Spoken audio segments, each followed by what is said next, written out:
तो चलिए मेरे प्यारे बच्चों, आज मैं आप लोग को अकरांत शब्द रूप, जैसे बालक का रूप याद करना पड़ता है, आप लोग को राम का शब्द रूप याद करना पड़ता है। आज के बाद याद ही नहीं करना पड़ेगा, क्योंकि मैं आप लोग को ट्रिक बता दूंगा। और बच्चों, जब याद नहीं करना पड़ेगा तो आप लोग भूलोगे भी नहीं।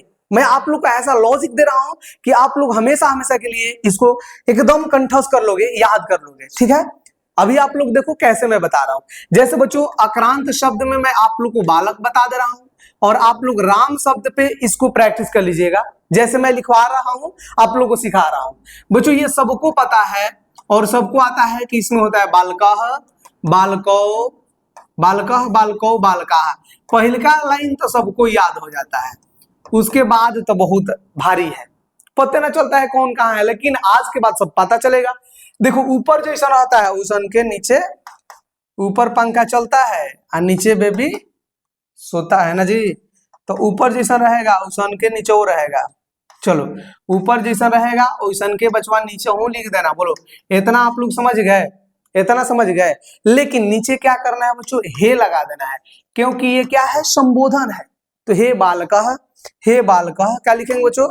हे बालकः, हे बालको, और यहाँ पर हे बालकाः। चलो, इतना आप लोग समझ गए। अब मेरे साथ आप लोग सीखते चलिएगा, धीरे धीरे मैं बताऊंगा, टाइम लग सकता है, लेकिन एक बार टाइम दे दीजिएगा, फिर भूलिएगा नहीं। अब बालको है ना यहाँ पर बच्चों, तो फिर बालको लिख दीजिए, क्या दिक्कत है? 3 बार बालकाभ्याम, बालकाभ्याम, बालकाभ्याम करना है, 3 बार। चलो ऐसा करो, बालकाभ्याम, बालकाभ्याम हो गया बच्चों। फिर से क्या करेंगे? फिर से बालकाभ्याम, चलो बालकाभ्याम। फिर बच्चों एक बार करेंगे बालकाभ्याम। चलो, इतना क्लियर हुआ कि नहीं? देखो, बालकः, बालको, बालकाः, फिर नीचे हे बालका, हे बालको, हे बालकाः। बच्चों बीच में देखो बालको है, तो बालको लिखेंगे, ऊपर का 2 सेम रहेगा। उसके बाद बालकाभ्याम, बालकाभ्याम, बालकाभ्याम, तीसरा, चौथा और पांचवा में एक रहेगा। और उसके बाद देखिए क्या करेंगे? बालकयो। क्या करेंगे बच्चों? बालकयो। फिर बच्चों यहाँ पर वही चीज रहेगा, बालकयो। इतना बोलो, याद हो गया क्या?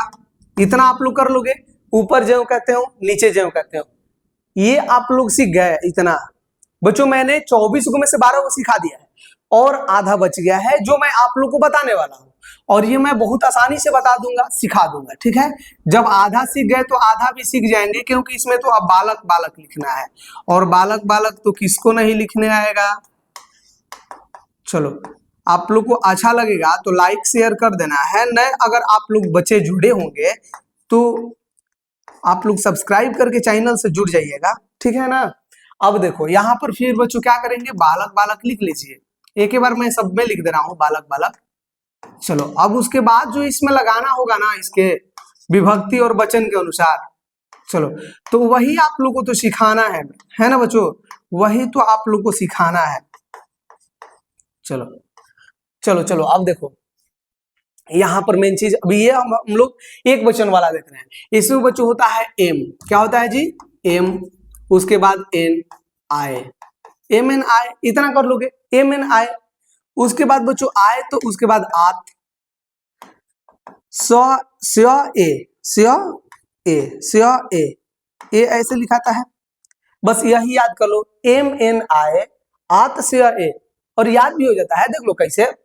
देखो बच्चों, एम से क्या होता है? एम से म, और ये आधा होगा, क्योंकि पूरा म के लिए एम ए लिखना पड़ेगा, तो ये आधा म लिखेंगे, तो यहाँ पर बालकम हो जाएगा।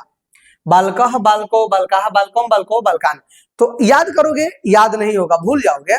याद नहीं करने के लिए मैं बता रहा हूँ। यहाँ पर बच्चों बालकम, उसके बाद देखिए क्या लिखेंगे? एन। और एन तो इसे लगता है ना जी। एन के लिए देखो, एन, एन, ए के लिए एक मात्रा रहता है, एन, हो गया ना। उसके बाद बच्चों क्या लिखेंगे? बालकाय। क्या लिखेंगे? बालकाय। देखो आए, उसके बाद आत, तो आत जोड़ दो, आए आत। स्य बच्चों षष्ठी विभक्ति में देखो, षष्ठी विभक्ति में स्य होता है, सबसे इंपॉर्टेंट है, याद कर लीजिएगा, बार बार आता है। उसके बाद बच्चों लास्ट में खाली ए लगा देना है। लास्ट में क्या लगा देना है? ए। चलो, इतना आप लोग समझ गए। शुरू में क्या लगाना है? एम एन आए, आत स्य ए, हो गया। अब देखो उस साइड चल रहे हैं। यहाँ पर बच्चों कान होता है, ऊपर क्या होता है? कान। ऊपर याद कर लोगे, ऊपर कान। यहाँ पर बच्चों नीचे केशु लगा देना, नीचे केशु, केशु मतलब बाल। ऊपर कान, नीचे केशु, ऊपर कान, नीचे केशु, समझ गए, ऊपर कान नीचे केशु। और षष्ठी विभक्ति के बहुवचन में बाल का नाम होता है बच्चों, क्या होता है, नाम। नाम छुआ में नाम, याद कर लो, ऐसे याद हो जाता है, एक दो बार ऐसे प्रैक्टिस करोगे याद हो जाएगा।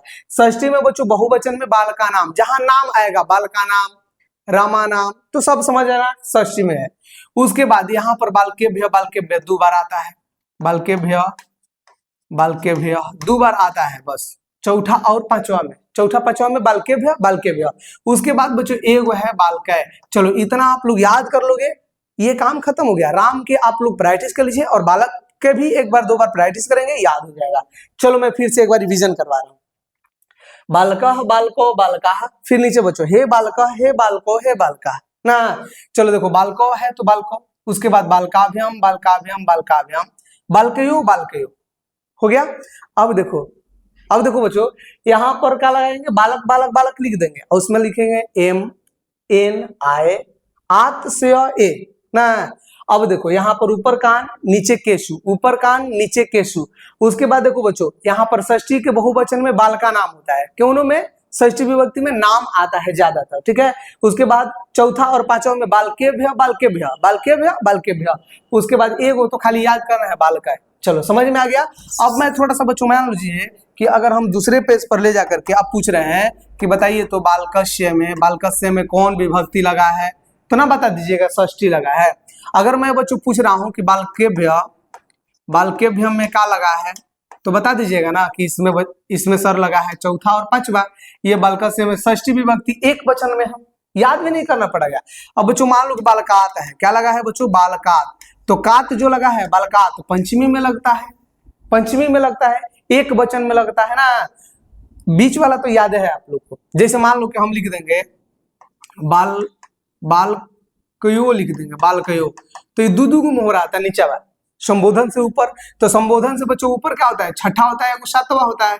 चलो इतना आप लोग समझ गए हैं कि नहीं, इसको रिवीजन कीजिए, याद हो जाएगा। मिलेंगे आपसे बच्चों अगले क्लास में, तब तक के लिए बहुत बहुत धन्यवाद।